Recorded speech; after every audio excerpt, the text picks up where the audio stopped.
बच्चों, हिंदी साहित्य की कक्षा में आप सभी का स्वागत है। हिंदी साहित्य की कक्षा 7 का अध्याय बिंदा आज हम पढ़ने जा रहे हैं।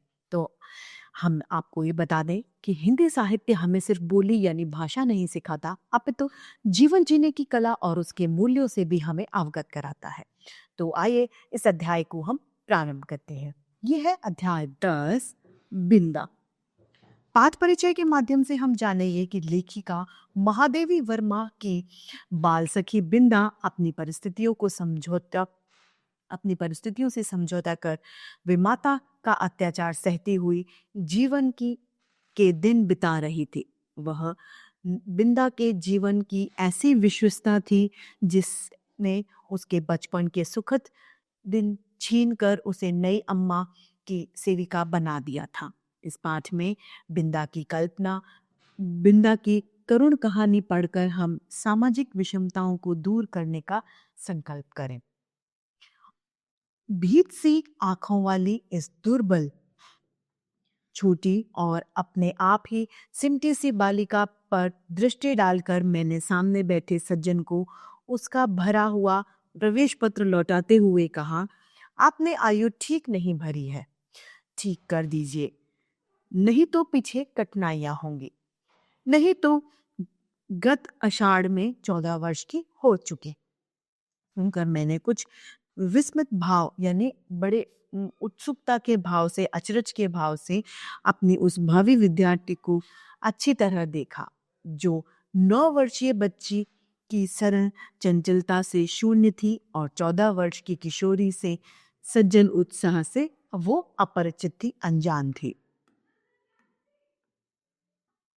उसकी माता के संबंध में मेरी जिज्ञासा यानी जानने की इच्छा स्वगत न रहकर स्पष्ट प्रश्न ही बन गई होगी, क्योंकि दूसरी ओर से कुछ कुंठित उत्तर मिला।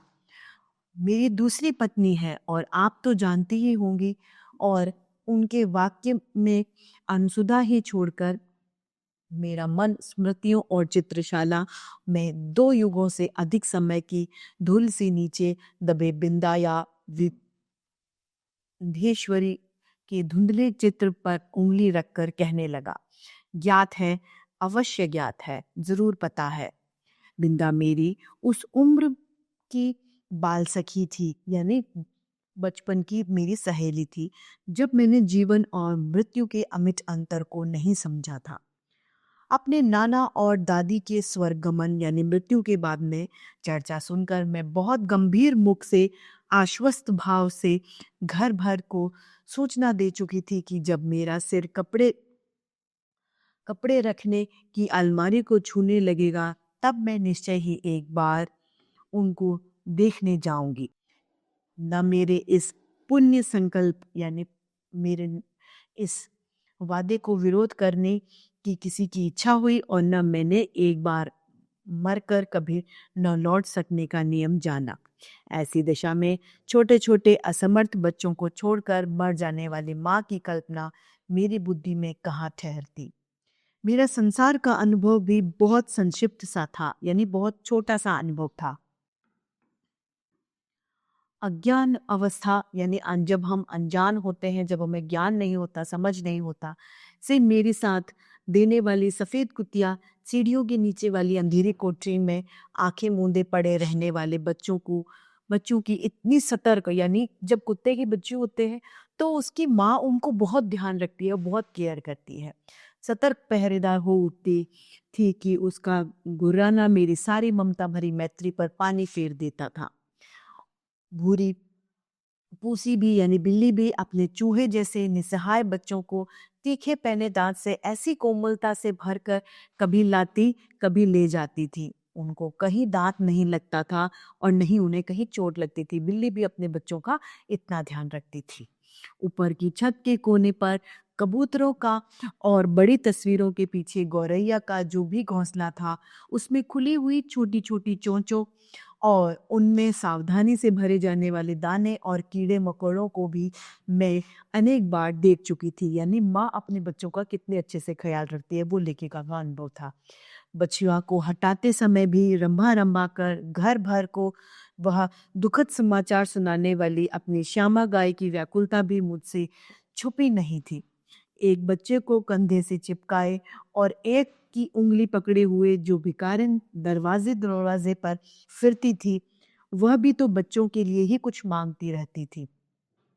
अतः इसीलिए मैंने निश्चित रूप से समझ लिया कि संसार का सारा कारोबार बच्चों को खिलाने पिलाने सुलाने आदि के लिए ही हो रहा है और इस महत्वपूर्ण कर्तव्य में भूल न होने देने का काम माँ नामधारी जीवों को सौंपा गया है। और बिंदा के भी तो माँ थी, जिन्हें हम पंडिताइन चाची और बिंदा नई अम्मा कहा करती थी। वे अपनी गोरी मोटी देह यानी उनका रंग शरीर का गोरा था, शरीर उनका मोटा था, रंगीन साड़ी से सजे कसे चारपाई पर बैठकर फूले गाल और चिपटी सी नाक के दोनों ओर नीचे कान के बटन से चमकती हुई आंखों से मोहन को तेल मलती रहती थी। उनकी विशेष कारीगरी से सांवरी पट पाटियों के बीच में लाल स्याही की मोटी लकीर सा सिंदूर, 19वीं सी आंखों में काले डोरे के समान लगने वाला काजल, चमकीले कर्णफूल, गले की माला, नगदार रंग बिरंगी चूड़ियां और घुंघरूदार बिछुए मुझे बहुत अच्छे लगते थे, क्योंकि ये सब अलंकार उन्हें गुड़िया की सलामता दे देते थे। यह सब तो ठीक था, लेकिन पर उनका व्यवहार विचित्र सा जाना पड़ता था, अजीब सा था। सर्दी के दिनों में जब हमें धूप निकलने पर जगाया जाता था, गर्म पानी से हाथ मुंह धुलाकर मोजे जूते और उन्हीं कपड़ों से सजाया जाता था और मना कर गुनगुना दूध पिलाया जाता था, तब पड़ोस के घर में पंडिताइन चाची के ऊंचे स्वर से उच्चतर होता रहता था, यानी उनकी आवाज दिन पर टाइम समय समय पर बढ़ती रहती थी। यदि उस गर्जन तर्जन का कोई अर्थ समझ न आता था तो उसे श्यामा के रंभाने के समान स्नेह का प्रदर्शन भी समझ सकती थी, लेकिन उसकी शब्दावली परिचित होने के कारण कुछ उलझन पैदा करने वाली थी। उठती है या आऊं? बैल के से दीदे क्या निकाल रही है? मोहन का दूध कब गर्म होगा? अभागी मरती भी नहीं। आदि वाक्यों में जो कठोरता की धारा बहती रहती थी, मेरा अबोध सा मन जान ही लेता था, यानी वो समझ जाती थी कि उसको डांट पड़ रही है, उसे ललकारा जा रहा है। कभी कभी जब मैं ऊपर की छत पर जाकर उस घर की कथा समझने की कोशिश करती थी, तब मैली धोती लपटे हुए बिंदा ही आंगन से चौके तक फिरकनी सी नाचती दिखाई देती थी। उसका कभी झाड़ू देना, कभी आग जलाना, कभी आंगन के नल से कलसी में पानी लाना, कभी नई अम्मा को दूध का कटोरा देने जाना मुझे बाजीगर के तमाशे जैसा ही लगता था, क्योंकि मेरे लिए वो सब कार्य असंभव से थे। पर जब उस विस्मित कर देने वाले कौतुक की अपेक्षा कर पंडिताइन चाची का कठोर स्वर गूंजने लगता, जिसमें कभी कभी पंडिताइन जी की घुड़की का पुट भी रहता था, तब न जाने किस दुख की छाया मुझे घेरने लगती, जिसकी सुशीलता का उदाहरण देकर मेरे नटखटपन को रोका जाता। वही बिंदा घर में चुपके चुपके कौन सा नटखटपन करती रहती, इसे बहुत प्रयत्न करके भी मैं नहीं जान पाई, नहीं समझ पाई। मैं एक भी काम नहीं करती थी और रात दिन उधम करती थी, पर मुझे तो माँ ने न मर जाने की आज्ञा दी और न ही आंखें निकाल लेने का डर दिखाया। एक बार मैंने पूछा भी, क्या पंडिताइन चाची तुम्हारी तरह नहीं है? माँ ने मेरी बात का अर्थ कितना समझा यह तो मुझे पता नहीं। उनके संक्षिप्त में है से न बिंदा की समस्या का समाधान हो पाया और न ही मेरी जो उलझन थी, मेरे मन में जो परेशानी थी, उसका समाधान निकला। बिंदा मुझसे बड़ी रही होगी, लेकिन उसका नाटापन देखकर ऐसा लगता था मानो किसी ने ऊपर से दबाकर उसे छोटा कर दिया हो, यानी उसका कद छोटा था। 2 पैसों में आने वाली खंजड़ी के ऊपर चढ़ी हुई झिल्ली के समान पतले चर्म से मड़े और भीतर की हरी-हरी नसों की झलक देने वाले उसके दुबले हाथ-पैर न जाने किस अज्ञात, किसी अनजान डर में अनवस रहते थे, डरे हुए रहते थे। कहीं से कुछ आहट होती, उसका विचित्र रूप से चौंक पड़ना और पंटाइन चाची का स्वर कान में पड़ते ही उसके सारे शरीर का थर्रा जाना यानी काँप उठना मेरे विस्मय को यानी मेरे आश्चर्य को और बढ़ा देता था। प्रत्युक्त उसे भय के बदले देता था और बिंदा की आंखें तो मुझे पिंजरे में बंद चिड़िया की याद दिलाती थी, यानी वो कैदी के समान उसकी आंखें नजर आती थी। एक बार जब 2-3 करके तारे गिनते गिनते उसमें एक चमकीले तारे की ओर उंगली उठाकर कहा, वह मेरी अम्मा, तब तो मेरे आश्चर्य का ठिकाना नहीं रहा। क्या सबकी एक अम्मा तारों में होती है और एक घर में?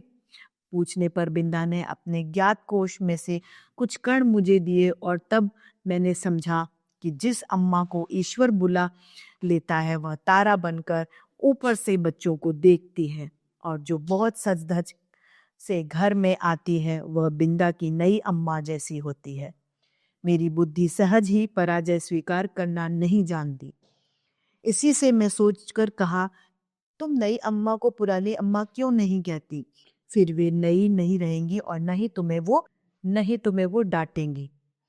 बिंदा को मेरे उपाय कुछ जचा नहीं, क्योंकि वह तो अपनी पुरानी अम्मा को खुली पलकों में लेटकर जाते और नई को बिंदा बंद पालकी में बैठकर आते देख चुकी थी। अतः किसी को भी पदच्युत करना उसके लिए कठिन था, यानी अपनी माँ का पद देना उसके लिए मुश्किल था। पर उसकी कथा से मेरा मन तो सचमुच आकुल हो उठा। अतः उसी रात को मैंने माँ को बहुत अनुनय पूर्वक कहा, कभी तुम तारा न बनना, चाहे भगवान कितना ही चमकीला तारा बनाए। माँ बेचारी मेरी विचित्र मुद्रा पर विस्मित होकर कुछ बोल भी नहीं पाई और मैंने अकुंठित भाव से अपना आश्चर्य प्रकट कर दिया। नहीं तो पंडिताइन चाची जैसी नई अम्मा पालकी में बैठकर आ जाएगी और फिर मेरा दूध, बिस्किट, जलेबी सब बंद हो जाएगी और मुझे बिंदा बनना पड़ेगा। माँ का उत्तर मुझे याद नहीं, पर इतना याद है कि उस रात उनकी धोती का छोर मुट्ठी में दबाकर मैं सो नहीं पाई थी। बिंदा के अपराध तो मेरे लिए अज्ञात थे, पर पंडिताइन चाची के न्यायालय से मिलने वाले दंड के सब रूपों से मैं परिचित हो चुकी थी। गर्मी की दोपहर में मैंने बिंदा को आंगन की जलती धरती पर बार बार पैर उठाते और रखते हुए घंटों खड़े देखा। चौके के खंबे से दिन भर बंधा पाया था और भूख से मुरझाए मुख से हाथ पैरों नई अम्मा और खटोले में सोते मोहन पर पंखा झेलते देखा था। उसे अपराध का ही नहीं, अपराध के अभाव का भी दंड सहना पड़ता था। इसी से पंडित जी की थाली में पंडिताइन चाची का ही काला, मोटा और घुंघराला बाल निकलने पर भी दंड बिंदा को ही मिलता था, यानी कोई भी गलती हो जाए लेकिन दंड उसे बिंदा को मिलता था। उसके छोटे छोटे हाथों में धुल न सकने वाले उलझे तेलहीन बाल भी अपने स्वाभाविक भूरेपन और कोमलता के कारण मुझे बड़े अच्छे लगते थे। जब पंटाइन चाची की कैंची ने उन्हें कूड़े के ढेर में बिखार कर उसके स्थान पर बिल्ली की काली धारियों जैसी रेखाओं से भर दिया तो मुझे रुलाई आने लगी। पर बिंदा ऐसी बैठी रही मानो सिर पर बाल दोनों नई अम्मा के ही हों। और एक दिन याद आता है, चूल्हे पर चढ़ाया दूध उफना जा रहा था, यानी निकल रहा था। बिंदा ने नन्हे हाथों से दूध की पतीली उतारी जरूर, पर वह उसकी उंगलियों से छूटकर गिर गई। खौलता दूध से जले पैरों के साथ दरवाजे पर खड़ी बिंदा का रोना देख मैं तो हतबुद्ध सी हो गई, यानी हैरान हो गई। पंडिताइन चाची से कहकर वह दवा क्यों नहीं लगवा लेती, यह समझना मेरे लिए मुश्किल था। उस पर जब बिंदा मेरे हाथ अपने जोर जोर से धधकते हुए दिल पर लगाकर कहीं छुपा देने की आवश्यकता बताने लगती तो मेरे लिए सब कुछ रहस्यमय हो उठता। उसे मैं अपने घर में खींच लाई जरूर, पर ना ऊपर के खंड में माँ के पास ले जा सकी और ना छिपाने की कोई जगह ढूंढ सकी। इतने में दीवारें लांग कर आने वाली पंटाइन चाची ने तेज स्वर में भय से हमारी दिशाएं रूंध दी। इसी की से हड़बड़ाहट में हम दोनों उस कोठरी में जा घुसे जिसमें गाय के लिए घास भरी जाती थी। मुझे तो घास की पत्तियां भी चुभ रही थी। कोठरी में अंधकार भी नष्ट कर दे रहा था, पर बिंदा अपने जले पैरों को घास में छिपाए और दोनों डंडे हाथ में मेरे हाथ दबाए ऐसे बैठी थी मानो घास का चुभता हुआ ढेर रेशम का बिछौना हो। यानी वो डर से इतना डर गई थी कि वो उसे चुभन महसूस नहीं हो रही थी। मैं तो शायद सो गई थी, क्योंकि जब घास निकलने के लिए आया हुआ गोपी इस अभूतपूर्व दृश्य की घोषणा करने के लिए कोलाहल मचाने लगा, तब मैंने आंखें मलते हुए पूछा, क्या सुबह हो गई? माँ ने बिंदा के पैरों पर तिल का तेल और चूने का पानी लगाकर जब अपने विशेष संदेशवाहक के साथ उसे घर भिजवा दिया, तब उसकी क्या दिशा हुई यह बताना मुश्किल है। पर इतना मैं जानती हूँ कि पंडिताइन चाची ने के न्याय विधान में क्षमा यानी माफी का कोई स्थान नहीं है और न ही किसी अपील का कोई अधिकार। फिर कुछ दिनों तक मैंने बिंदा को घर आंगन में काम करते नहीं देखा। उसके घर जाने से माँ ने मुझे रोक दिया था, पर वे प्राय कुछ अंगूर और सेब लेकर वहां जाती थी। बहुत खुशमिजाज करने पर रुकिया ने बताया कि उस घर में महामारी आई है, क्या वे मुझसे नहीं मिल सकती? पूछने पर वह मुंह में कपड़ा ठूस कर हंसी और रोकने लगी। जब मेरे मन पर कोई समाधान नहीं हो सका, तब मैंने एक दिन दोपहर को सभी की आंख बचाकर बिंदा के घर पहुंची। नीचे के सुनसान खंड में बिंदा अकेली खाट पर पड़ी थी, आंखें गड्ढों में घस गई। बिंदा के घर पहुंची, मुख दोनों से भरकर मुंह दानों से भर कर न जाने कैसा हो गया और मैली सी चादर के नीचे छिपा शरीर बिछौने से भिन्न ही नहीं जान पड़ता था। डॉक्टर दवा की शीशियां सिर पर हाथ फेरती हुई माँ और बिछौने के चारों ओर चक्कर काटते हुए बाबूजी के बिना भी बीमारी का अस्तित्व है, यह मैं नहीं जानती थी। इसी से उस अकेली बिंदा के पास खड़ी होकर मैं चकित सी चारों ओर देखती रह गई। बिंदा ने ही कुछ संकेत और कुछ अस्पष्ट शब्दों में बताया कि नई अम्मा मोहन के साथ ऊपर वाले हिस्से में रहती है, शायद चेचक के डर से। सवेरे शाम को बरौनी आकर उसका काम करती हैं। फिर तो बिंदा को देखना असंभव सा हो गया, क्योंकि मेरे इस आज्ञा उल्लंघन से माँ बहुत चिंता में आ गई। एक दिन सवेरे ही रुकैया ने उस उनसे न जाने क्या कहा कि वे रामायण बंद कर बार बार आंखें पोंछती हुई बिंदा के घर चली जाती। जाते जाते वो मुझे बाहर न निकलने का आदेश देके जाती थी। इसी से इधर उधर झांक कर देखना जरूरी हो गया। रुकैया ने मेरे लिए चित्र त्रिकालदर्शी के कम नहीं थी, परंतु वह विशेष अनुनय विनय की बात कुछ बताती भी नहीं और उससे अनुनय विनय करना मेरे आत्मसम्मान के विरुद्ध था। इसीलिए खिड़की में झांक कर बिंदा के दरवाजे पर जमा आदमियों के अलावा और कुछ न देख सकी। इस प्रकार की भीड़ से शादी और बारात का जो संबंध है उसे मैं जानती थी। तब क्या उस घर में विवाह हो रहा है और उसने मुझे बुलाया तक नहीं?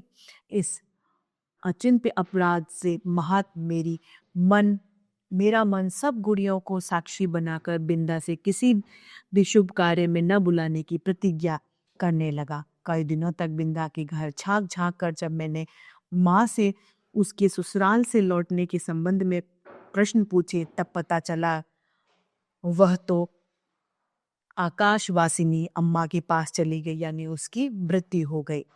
उस दिन से मैं प्राय चमकीले तारे के आसपास फैले छोटे तारों में बिंदा को ढूंढती रहती, पर इतनी दूर से पहचानना क्या संभव था?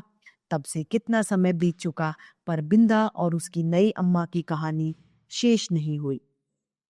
कभी हो सकेगी या नहीं, इसे कौन बता सकता है। इस सुंदर से पाठ की रचयिता है महादेवी वर्मा। इसी के साथ हिंदी साहित्य की कक्षा हमारी यही समाप्त होती है।